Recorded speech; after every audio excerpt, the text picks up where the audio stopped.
Boa tarde a todos que estão no Instagram. Vamos iniciar mais uma live. Deixa eu achar meu fone aqui que minha esposa deve ter pego aqui. Peraí.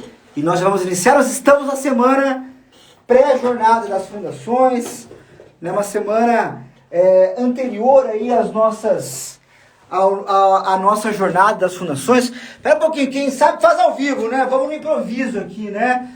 Mas alguém pegou, minha esposa pegou meu... Ah, achei. Não pegaram, só guardaram, né? Só guardaram. Fala, meu professor, forte abraço a todos. Vamos começar a nossa live aqui, então. Murilão Reis já vai entrar daqui a pouquinho. Eu vou ficar de olho nele aqui a hora que ele entrar. O Murilo estava entrando ali pelo Facebook, pelo YouTube também. Bom, enquanto o Murilo não entrou ainda, vamos contextualizar um pouco do que a gente está fazendo, né? Nós estamos numa sequência de lives, né? Serão 20 lives, nós já estamos aí na nossa 8ª live, né? Hoje é a 8ª live, teremos mais 2 lives amanhã, e na semana que vem também outras 10 lives, para a gente completar esse conteúdo, tá? A live de hoje com o Murilo, vamos falar um pouco sobre orçamento e sobre economia em obra, vamos falar um pouco sobre gestão. Então o Murilo aí está chegando para a gente abordar um pouco mais sobre isso, né? Sobre toda essa que é tanta especialidade do nosso Murilo Reis. Já adicionei ele aqui, já vai entrar aqui para a gente trocar uma ideia sobre isso aí. Boa tarde, Murilo! Boa tarde, meu amigo, tudo bem? Tudo beleza, e você? Tudo tranquilo, na luta de sempre. Muita luta, né, cara? A nossa... hoje eu estava falando com o engenheiro lá, ele falou assim, cara, tava lá resolvendo uns BO na obra. Eu falei, o quê? Você tem BO na obra? Nossa, não sabia que dava BO, né? Murilão, antes de mais nada, eu gostaria que você se apresentasse aí para o pessoal que está na live, está chegando agora, né? Quem está aí no meu canal, né? Que tá, de repente, claro que a maioria já te conhece, mas para quem não te conhece, se apresente. Bem, pessoal, eu estou tentando aqui ligar o computador ainda.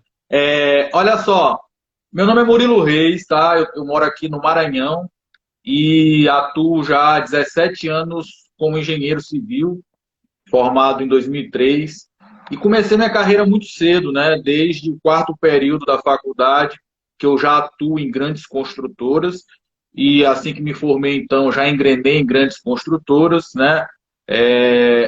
Executando obras de resort, prédios de múltiplos pavimentos, condomínio residencial, loteamento.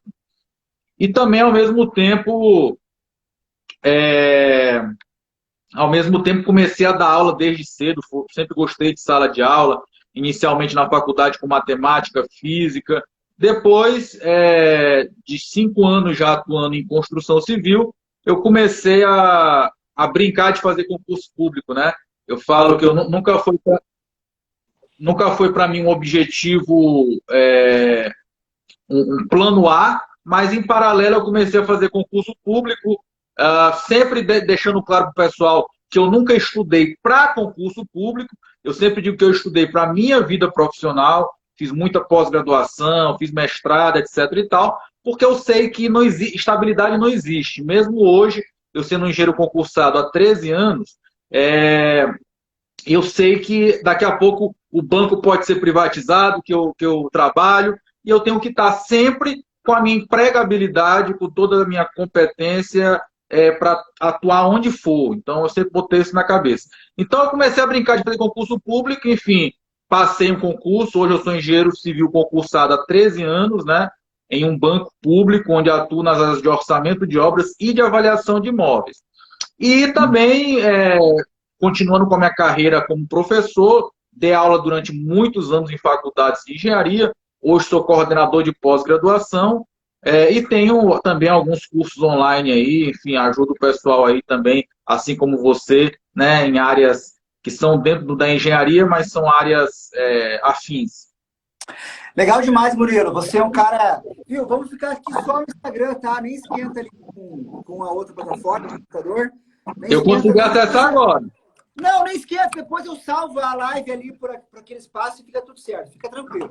Ah, então beleza. Murilo, cara, eu acho que você trabalha numa das áreas, você atua numa das áreas, e eu vejo uma maior, diria, deficiência, até, de repente, nos profissionais, né?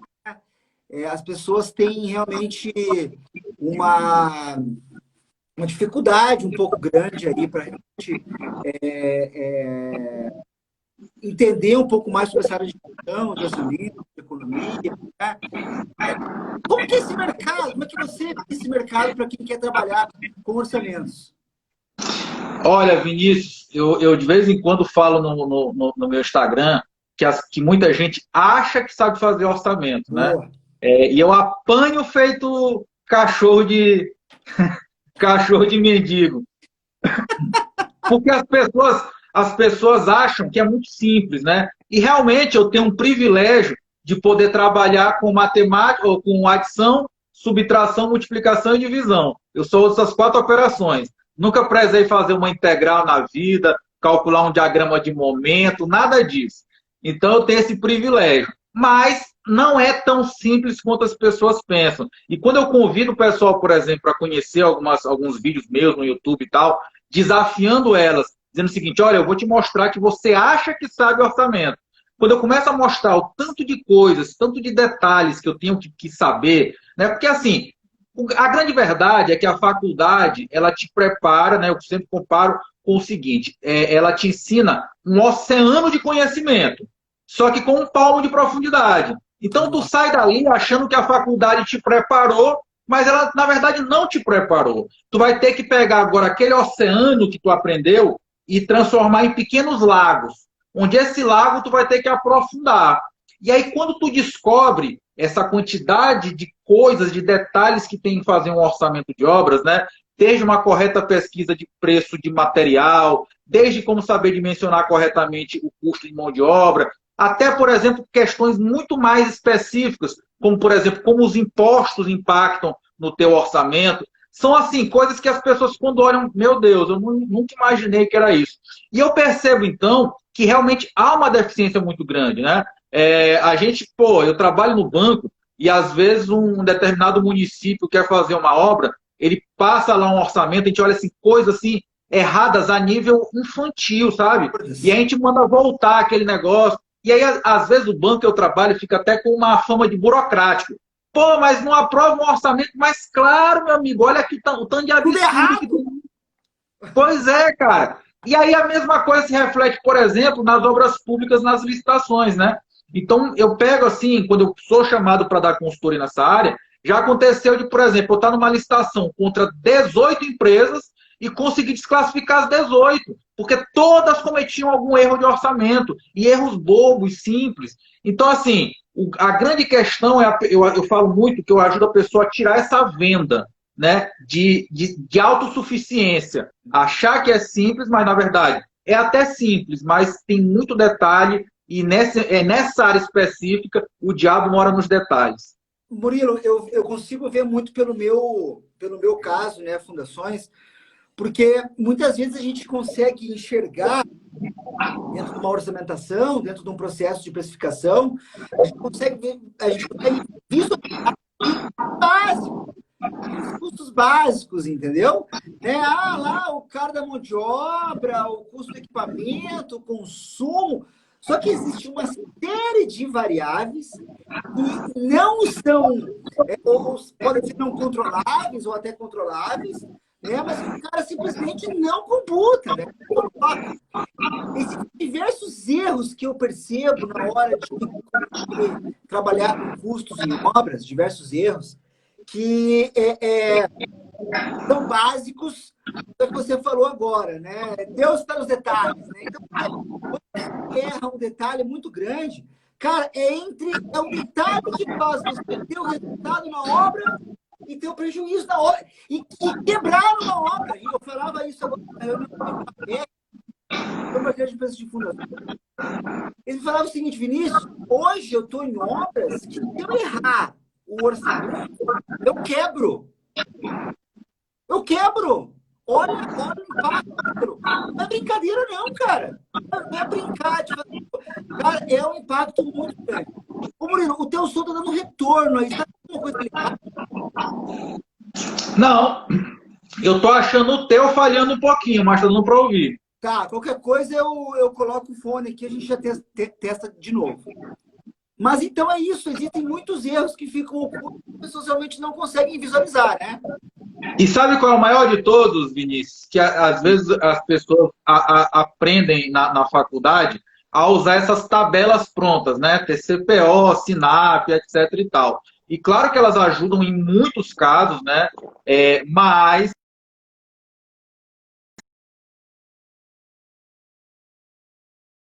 em como sendo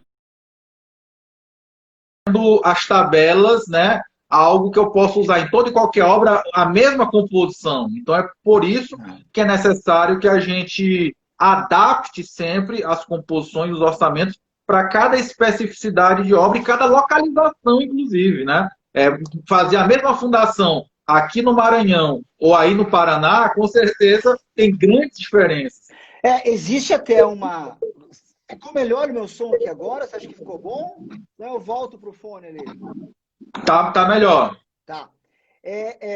A gente fala isso dentro do nosso mercado muito claramente, Murilo, que a nossa área de fundações, existe até uma média de custos que são aproximados para todas as empresas. Mas, em termos gerais, muda demais. Por quê? Porque cada região vai ter uma realidade, cada equipamento vai produzir de uma maneira e, na verdade, existe uma diferença muito grande. Agora, Murilo, eu quero... Hoje eu tive um caso dentro da minha empresa, eu quero compartilhar contigo, e aí você avalia aí, tá? Eu acho que eu vou tirar isso... Ele tá falido. Hoje meu... Melhorou bastante agora. Hã? Melhorou bastante agora. Depois que eu tirei aqui o fone? Melhorou bastante na minha concepção. Tá. Eu não sei se de repente o teu não... Você não tem o fonezinho aí, não, né? Não. Tá. Não, nem esquenta. Eu vou fazer um comentário seguinte, né?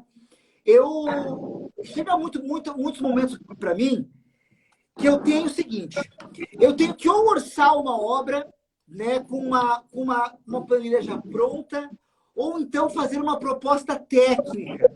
Muita gente confunde isso, sabe, Murilo? O que é orçamento, o que é uma proposta técnica? Conta um pouco mais sobre isso aqui com o nosso pessoal. Eu sempre costumo dizer que existe o orçamento interno e o orçamento externo, que é a formatação da proposta para apresentar para o seu cliente. Então, no orçamento interno, você vai levantar os custos, né, com base em uma pesquisa de preços feita, e tem que ser feita essa pesquisa de preços, levando em consideração uma série de aspectos, como custo de frete, às vezes, quando vai trazer material de um outro estado, tem diferença de imposto, uma série de detalhes que a gente precisa colocar no nosso custo. Eu preciso lembrar também, pessoal, que o custo que eu pesquisei hoje, a obra ela pode durar 1 ano. E eu tenho que saber que durante esse 1 ano pode haver um acréscimo de valores. Então, já tenho que contar com isso no meu orçamento, tá? E aí, o que acontece? Depois que eu sei quanto vai custar a obra para mim, e que eu aplico aí todos os custos, né? Tanto de impostos, que eu vou precisar quando emitir minha nota fiscal, como também o lucro que eu desejo obter com aquela obra, eu vou saber, então, qual é o valor que eu vou apresentar para o cliente. Mas é importante lembrar de mais um grande detalhe que eu sempre falo, que é a questão da negociação, né? Eu nunca, quando vou vender a minha casa, por exemplo, se eu quero 120 mil pela minha casa, eu nunca vou anunciar no jornal por 120 mil. Porque eu sei que quem vai querer comprar vai chorar ali um desconto e tal. Então, a gente tem que conhecer esses detalhes para que a gente possa, então, ter essa margem de negociação final ali com o cliente. E claro também que essa proposta ela vai depender muito também da situação econômica do país, né? Porque, claro, se eu já tenho muita obra, para me pegar uma outra obra, né? Eu vou precisar mobilizar, às vezes alugar equipamentos que os meus estão todos ocupados, ter que procurar uma mão de obra que eu já não tenho mais, e aí acaba que eu vou até apresentar uma proposta, mas para essa eu quero um percentual de lucro lá em cima, porque o meu risco é maior, eu vou ter que alugar equipamento, vou ter que treinar uma equipe que eu não tenho. Agora, em situações quando o país está em crise, por exemplo, né, eu vou baixar essa margem de lucro. Por quê? Porque primeiro tem muita empresa disputando, e aí eu preciso ter pelo menos um capital para rodar os custos anuais da minha empresa, né? Então, essa é a grande diferença do custo que eu vou, então, balizar para o meu orçamento interno, para que esses custos eles sirvam como parâmetro para eu bolar minha proposta técnica com base nesses aspectos de lucratividade, impostos e eventual margem de negociação. Falava ontem com o Felipe, da Z Construções, nosso parceiro aí, né? Falava um pouco sobre negociação, sobre as técnicas, sobre como a gente deve buscar vender o nosso peixe, né? E o que você falou agora é fundamental. Muita gente, às vezes, na ânsia de tentar fechar uma obra, mas eu quero reduzir minha margem, eu preciso daquela obra, não entende os seus custos internos, e é aí que mora o problema, né, Murilo? Não entende até a questão de impostos que vão incidir sobre aquele trabalho dele, né? Não faz corretamente o dever de casa, e aí depois, obviamente, o resultado final dele vai ser inferior, né? Murilo, hoje é quinta, na terça-feira, fiz uma live com o Matheus Leone, né? Também nosso grande parceiro, Matheus Leone, né? E eu falava com o Matheus assim, não, Matheus, quais são aí as características de um cara que quer trabalhar com perícias, né? O Matheus, normalmente profissional dessa área, né? Ele falou, né? Falou de todo o complemento que o profissional tem que ter. Aí eu te pergunto, Murilo, o que é um profissional de orçamento? Qual é o perfil do profissional de orçamento? Que tipo de conhecimento ele tem que ter para ele atuar nessa área que você atua, que você ensina, que você compartilha conhecimento? Bem, primeiramente, eu digo que eu sou um privilegiado, né? Se ele souber as 4 operações, ele já está com o meu caminho andado, né? Soma, subtração, multiplicação e divisão, que é basicamente, em termos de operações matemáticas, é só o que a gente utiliza. Mas, aí vem agora os poréns, né? O segundo porém é que ele vai precisar saber que ele vai estudar para sempre. Por quê? Primeiro, ainda não existe uma norma técnica de orçamento, tá? Segundo, as legislações mudam com frequência. Então, se a legislação muda, né, isso vai fazer diferença, por exemplo, no cálculo de imposto, e aí, portanto, vai mudar a forma de fazer orçamento.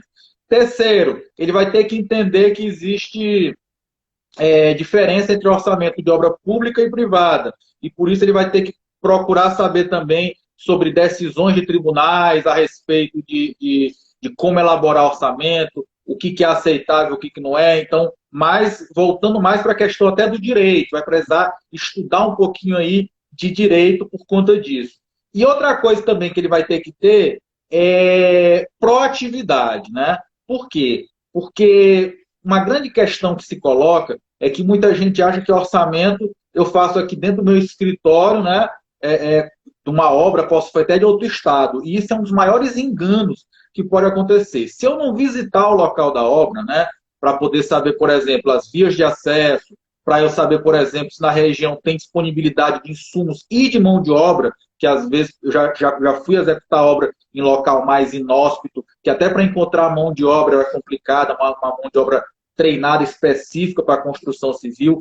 Outra coisa também que ele precisa é saber ler e interpretar projetos, tá? E aí isso é uma grande dificuldade que eu vejo. As pessoas às vezes querem fazer um curso de orçamento e me perguntam assim, Murilo, eu posso, no teu curso ensina a projeto elétrico, a orçar projeto elétrico?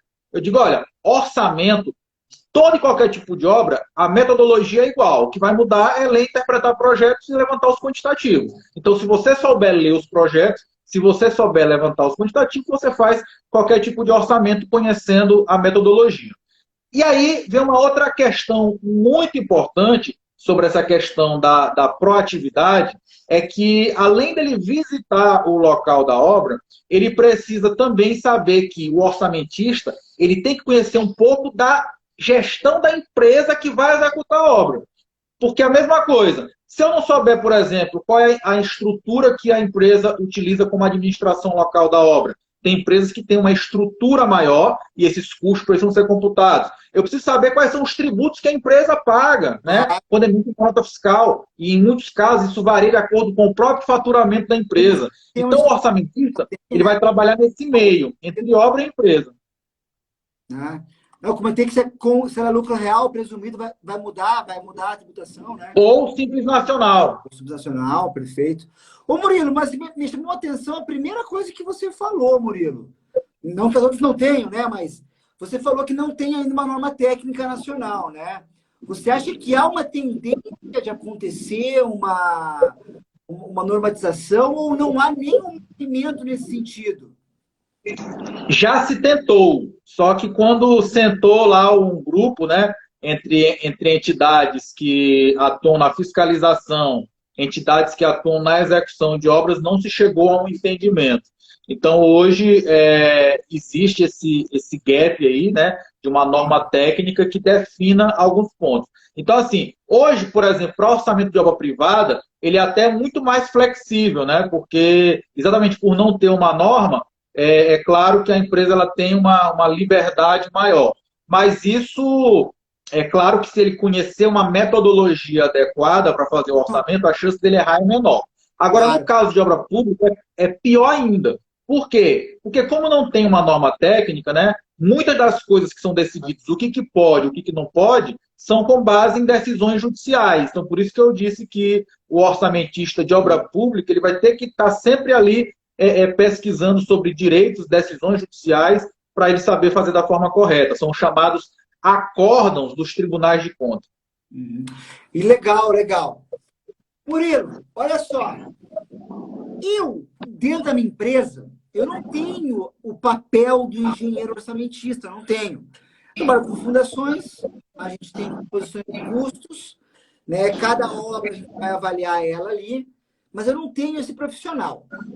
E aí eu fico pensando, em que momento, que tipo de empresa acaba contratando esse profissional que vai trabalhar exclusivamente com a engenharia de orçamentos, né? Com a parte de orçamentos, né?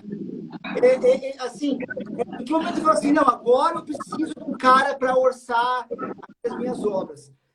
Tem isso ou nem tem, né? Porque você coloca no lugar de quem está montando um negócio agora, de repente, o cara quer uma dica.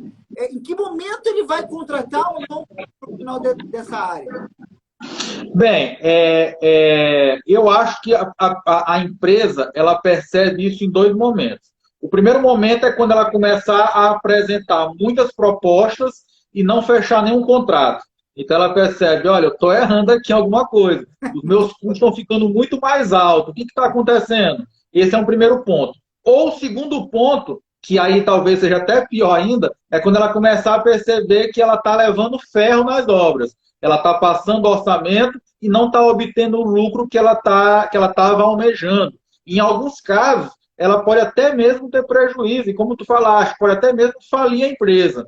Então, o orçamentista dentro de uma construtora de obra privada, ele vai ajudar a otimizar a forma de fazer orçamento, de modo que o orçamento seja, ao mesmo tempo, lucrativo e, ao mesmo tempo, que não seja um valor absurdo que vai fazer com que a minha empresa perca competitividade. Esse é um ponto importante. Por exemplo, aferir as composições de custo dentro do canteiro de obra da própria empresa, né? Saber qual é a real produção que a tua máquina está fazendo. Essas aferições vão servir como base para elaborar orçamentos mais assertivos mais à frente. E fora outra questão, são empresas que participam das licitações de obras públicas. Essa mesmo que vai precisar de profissional de orçamento sempre. Porque, como disse, né, muitas vezes o gestor da empresa não tem tempo de estudar, né, os acordos, as decisões judiciais sobre obras públicas, né, como elaborar esses orçamentos, e aí muitas vezes cometem erros bobos na hora de fazer esses orçamentos e lá na frente são desclassificadas e perdem oportunidades nas licitações de obras públicas. Cara, muito interessante, na verdade. Eu até atuo muito pouco em obras públicas, ou atuo, na verdade, mas sou sempre o terceirizado de quem ganhou a licitação, né? Então, ganhou a licitação e vai dar o contrato depois, né? E Eu conheço, cara, já errei muito em orçamento. Mas errei muito, muito, muito. Fiz muita proposta que depois eu olho e falo assim, cara, que cagada. Claro que tudo é aprendizado, né, Murilo? A gente realmente, muitas vezes, erra numa proposta, não faz uma proposta adequada, e, eu digo assim, é o custo do aprendizado, né? Pô, nessa fica, gastei 10 mil para aprender a não fazer isso que tu tinha feito, cara, né? De repente, você falou, né? Você aprende a tirar a venda, né? Porque as pessoas realmente, às vezes, ficam, não entendem todas as variáveis que influenciam. E aí, Murilo, eu penso assim, isso para uma pessoa é errar mesmo em orçamento. Mas eu acho que você respondeu muito aqui, né? Você comentou muito de estar atualizado, de estar indo, né? Isso aí faz uma diferença muito grande em quem está na linha de frente, quem está efetivamente orçando a obra, né? Exatamente. E assim, tu pegou num ponto-chave aí, né? Eu falo muito que a maioria das coisas, se você quiser, você aprende sozinho. Agora tem uma coisa que tu vai levar muito mais tempo e tu vai errar muito mais vezes. E levar mais tempo e errar mais vezes tem custo, né? Então, quando eu falo que você precisa de ter um mentor, você precisa estar dentro de um grupo, né, de profissionais que atuam na mesma área que você, faz com que você economize tempo no aprendizado e na quantidade de erros. E assim, eu também já errei. E assim, pelo fato de trabalhar com isso há 13 anos dentro do banco, todo dia praticamente analisando orçamento, eu já sei onde 99% dos erros acontecem, né? Então, isso faz com que a gente já perceba onde estão os detalhes, onde estão as deficiências, para que a gente possa, então, ajudar as pessoas a não cometer mais esse tipo de erro. Show. Ô Murilo, quais são aí as principais ferramentas de trabalho para um engenheiro de orçamentos? Além, é claro, da calculadora que soma, subtrai, multiplica e divide. Pois é uma escadinha, né? Eu posso fazer muitos orçamentos com Excel. Então, Excel, as pessoas às vezes menosprezam o Excel, eu vejo isso muito com estudante de engenharia, profissional recém-formado. As pessoas acham que porque fizeram uma planilha na faculdade, um trabalho, que sabem Excel e que não precisam estudar. E aí, quando chega no mercado de trabalho, quando vai fazer uma planilha de um orçamento, uma planilha de uma medição de obra, apanham, né? Devido a, tipo assim, uma coisa que poderia ser feita em 30 minutos, leva 3 horas, porque a pessoa efetivamente não sabe Excel. Então, eu digo sempre, né? Quando as pessoas perguntam assim, Murilo, o que eu preciso aprender para conseguir um estágio? Eu digo, olha, basicão, se tu não souber Excel e AutoCAD, AutoCAD mesmo, não estou nem falando de Revit, nada disso. Excel, AutoCAD, tu é analfabeto dentro da engenharia e da arquitetura. Mas não é saber mais ou menos, né? Eu tenho que saber ali no mínimo ao nível intermediário, porque essas ferramentas, elas são poderosíssimas. O Excel, eu digo que é a ferramenta mais poderosa da engenharia. Ela faz muita coisa que a gente nem sabe. Cada vez que eu estudo uma coisa nova, eu vejo uma ferramenta nova no Excel e isso me surpreende bastante. E além do Excel, né, aí a pessoa começa a trabalhar com o Excel, existem softwares específicos para orçamento. E a grande vantagem desses softwares, comparando com outros aí de outras áreas da engenharia e da arquitetura, é que são muito baratos. Por exemplo, tem software que tu vai gastar aí, tem alguns que são por assinatura anual, vai gastar R$ 1.000 por ano. Né? Então, ou seja, se tu fizer um único orçamento no ano todo, tu já pagou o software. E assim, esse software ele vai te dar extremamente mais velocidade, mais precisão para fazer um orçamento.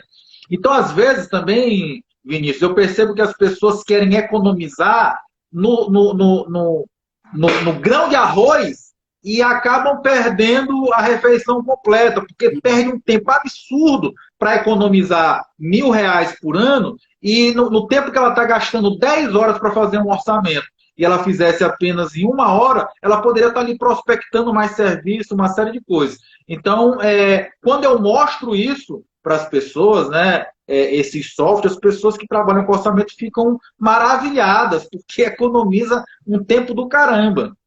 E uma coisa que eu vou complementar aqui, Murilo, com relação ao Excel, tá? Porque existem diversos complementos do Excel. Não lembro qual que é a palavrinha que tem. Não é complemento. Suplementos. Como é que é? Suplementos. Suplementos. Então, por exemplo, a minha tese de doutorado, eu usei um suplemento da Oracle, que chama Crystal Ball, né? Que ele é um complemento, um suplemento dentro do Excel. Então, você instala dentro do Excel, e aí eu faço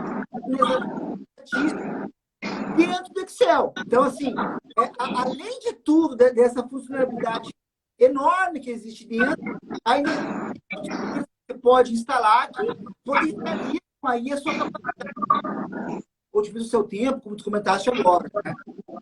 Exatamente. Na outra área que eu atuo, que é a área de avaliação de imóveis, também existe um suplemento do Excel, né, que faz esse tipo de análise. Então, assim, é realmente a ferramenta mais poderosa da engenharia e o que eu percebo é que muita gente menospreza ela. Acha que sabe, porque sabe ali fazer um somatório mais simples e acha que sabe, e aí lá na frente tu tem muito problema em relação a isso. E aí eu sempre até desafio as pessoas, né, que se tu sair de porta em porta aí, uma pessoa que é um estágio, dizendo que sabe fazer uma planilha de medição, acredito que na hora de bater em 3 obras ele está contratado como estagiário, porque as empresas têm muita dificuldade com isso.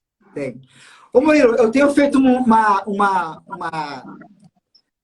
negócio legal no final das nossas lives aqui, que é um passo a passo. Né? Por exemplo, hoje de manhã, na live com o meu parceiro Marcelo, a gente comentou do passo a passo para montar a empresa de sondagem. Né? Então, ele botou ali 4 itens rapidinho. Né?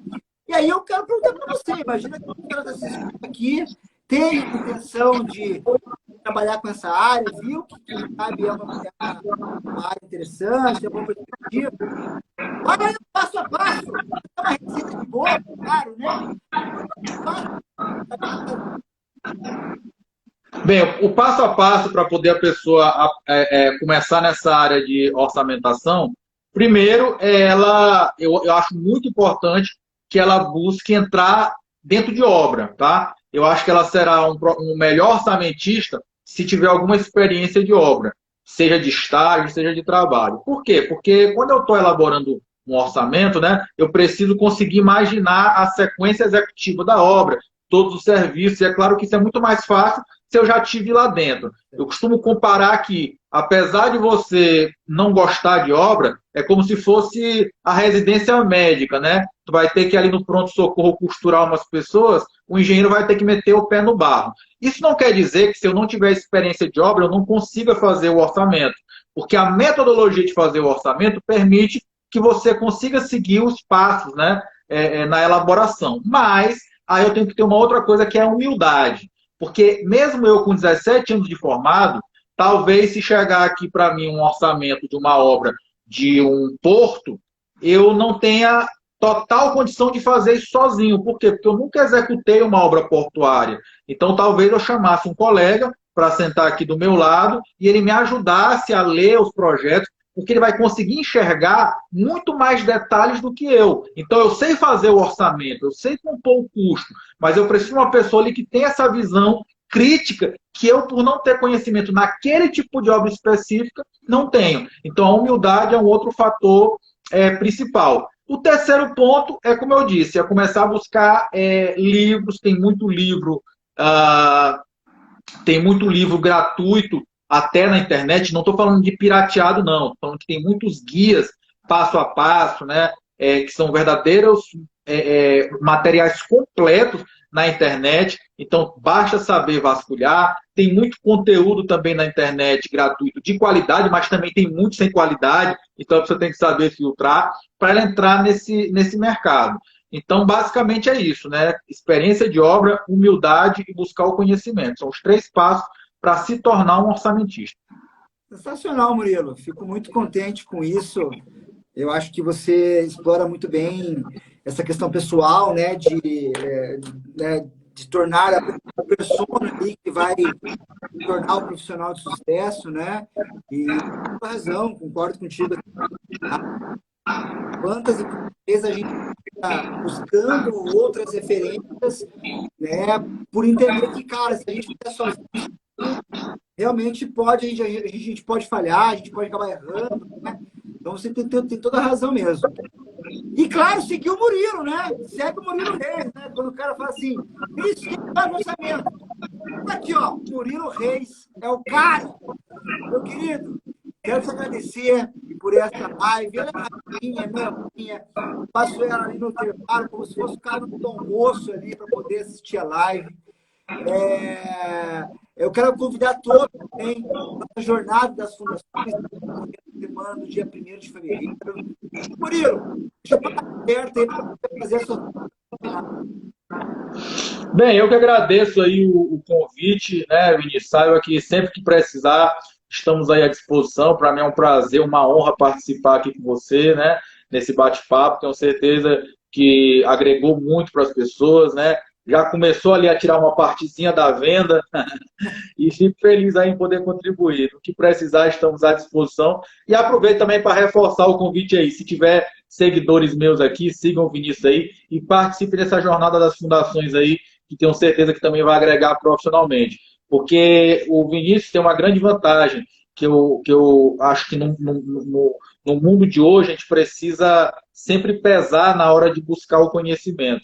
É que além dele ter o conhecimento teórico, ele está todo dia na obra, ele tem uma empresa de fundações. Então você vai aprender com quem realmente tá lá apanhando no sol, vendo as coisas acontecerem. Então sigam lá que vale muito a pena. Muito obrigado, Murilo.